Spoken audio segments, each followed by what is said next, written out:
Hey everyone, and welcome back for another deep dive. This time we're tackling the world of happy primary schoolers Hey, yeah. with this awesome guide we found all about raising kids in that 6 to 12 range. Definitely a fascinating age. For sure.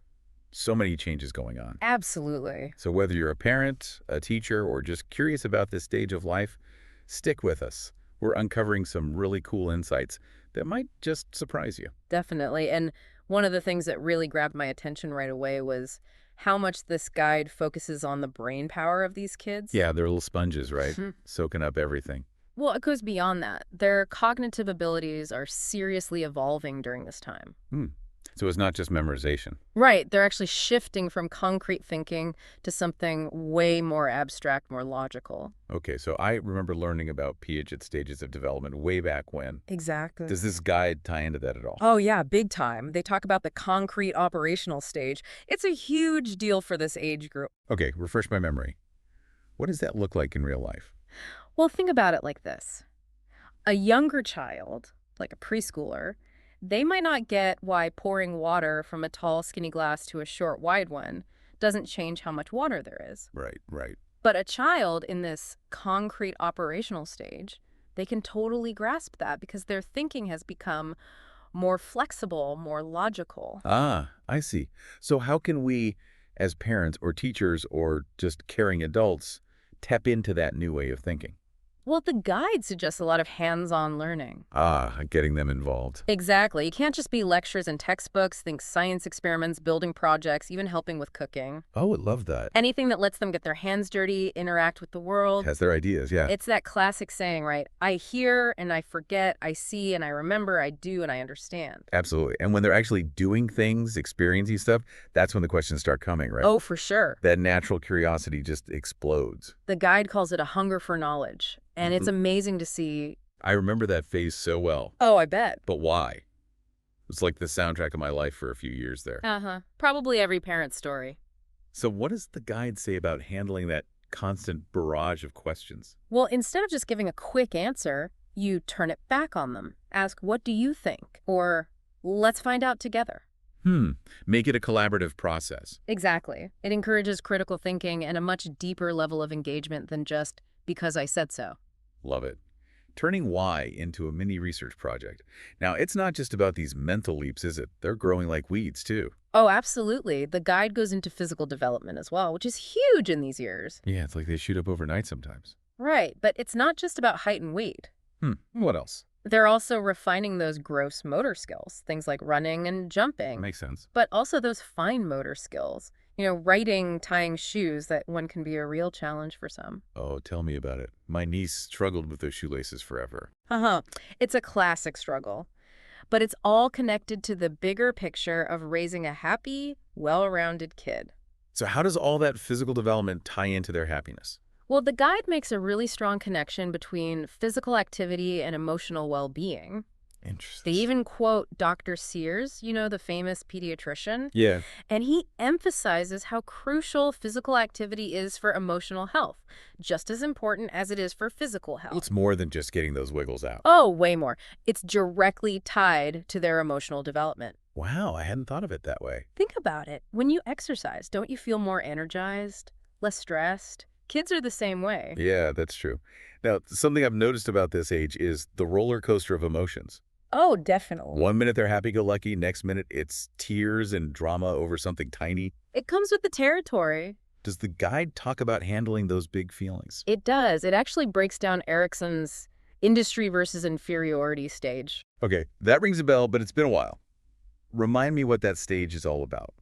Basically, kids this age are trying to figure out if they're competent, if they can do things. Makes sense. There are so many new expectations at school, in their social life. They're constantly being challenged. Exactly. If they feel successful, they develop a sense of industry, that belief in their ability to get things done. Well, what if they struggle? Well, then those feelings of inferiority can creep in, and that impacts their confidence, their self-esteem. That makes sense. It's like they're always being judged, even if it's just by themselves. Right. So the question is, how do we help them build that sense of industry the guide talks about? Yeah, how do we help them feel capable? It's not about empty praise, it's about giving them chances to actually accomplish things. Oh, that's so important. Let them tackle age-appropriate challenges, help them break big tasks into smaller steps. So they can experience those little wins along the way. Exactly. Celebrate their effort and their progress, not just the end result. Now, what about when those inevitable setbacks happen? The tantrums, the meltdowns. Oh yeah, those are part of the package deal. How does the guide suggest we handle those big negative emotions? One of the biggest things is validation. It's so tempting to just dismiss their frustrations as silly or tell them to get over it, Yeah, I've definitely been guilty of that. but that makes them feel unheard. Instead, try saying something like, I see that you're really upset about this. Let's talk about how you're feeling. So acknowledge the emotion, even if it seems over the top, Exactly. You're teaching them to recognize and manage those feelings in a healthy way. which is a huge part of their social development too, right? Because this is when friendships become so central. Oh, absolutely. Their social world is expanding way beyond the family at this point. They're navigating friendships, teamwork, all these complex dynamics. Exactly. Imagine trying to figure out those unspoken playground rules or how to resolve conflicts with friends. Yeah, it's a lot to process. So how can we help them through that social maze? Any advice from the guide? Well, they really emphasize actively supporting friendships and teamwork, encouraging group activities, setting up play dates, even just talking about what makes a good friend. Equipping them with those social skills early on. Right, giving them the tools and strategies to build healthy relationships and handle those tricky situations. And those skills will last a lifetime.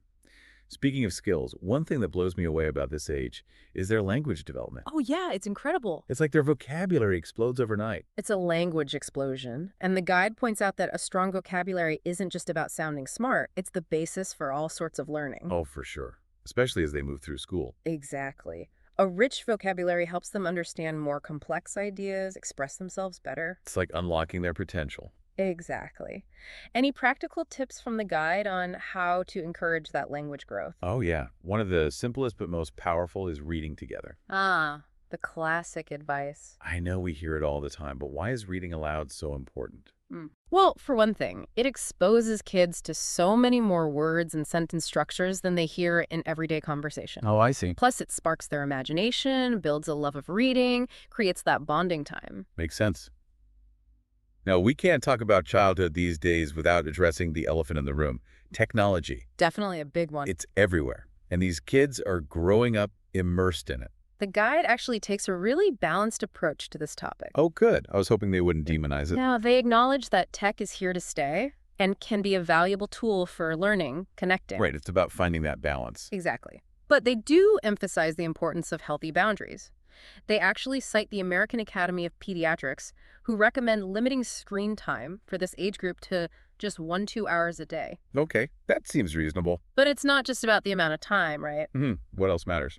The quality of that screen time. The guide encourages parents to be really mindful about what their kids are watching, playing, making sure it's age-appropriate, educational, Yeah, not just mindless scrolling or whatever. and even better, use technology together as a family. I like that. Turn screen time into family time. Exactly. Instead of kids passively watching, engage with them. Talk about what they're seeing, play games together. So it becomes a shared experience. Exactly. It promotes critical thinking and makes it so much more meaningful. It's about making tech a tool for connection, not just a source of distraction. Right, and I think that really sums up the guide's overall message. Being intentional and mindful in every aspect of a child's life. Wow, it's amazing how much we've already talked about, from brain development to Yeah. those big feelings to, screens and tech. It really is a lot.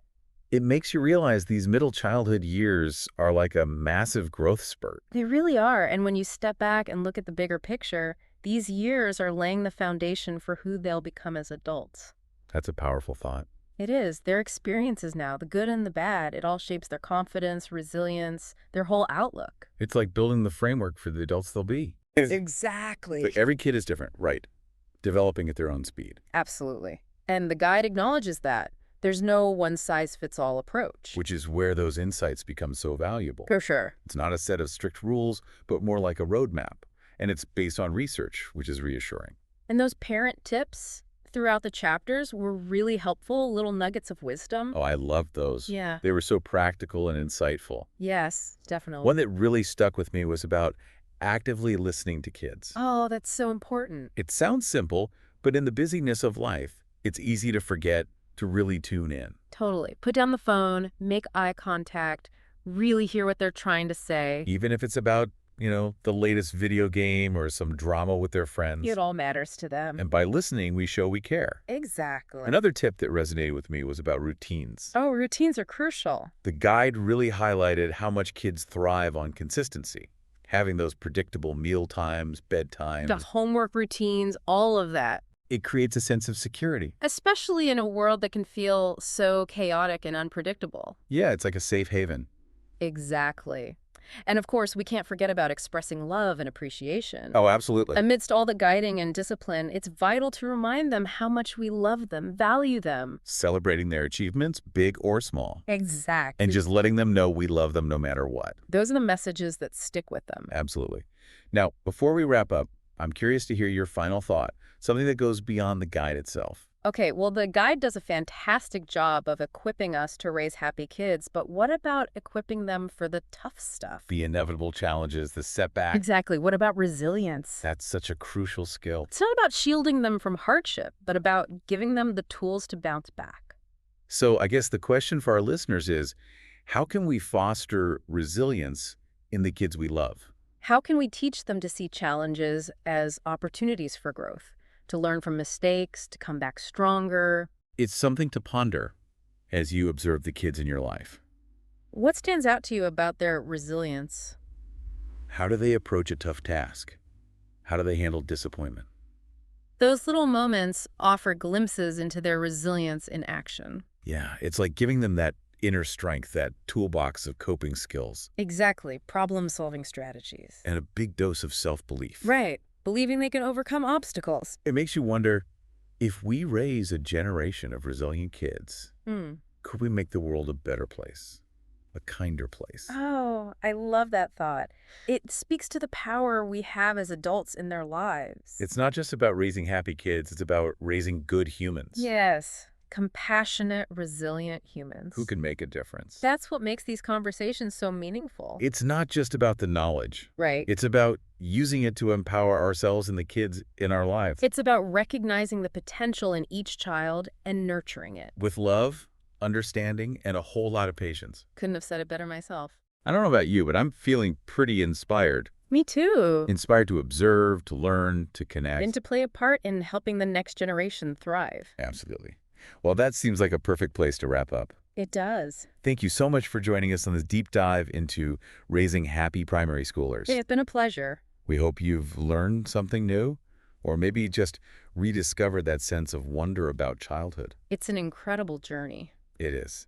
So until next time, keep exploring, keep asking those questions. And keep believing in the power of human connection. We'll see you on the next deep dive.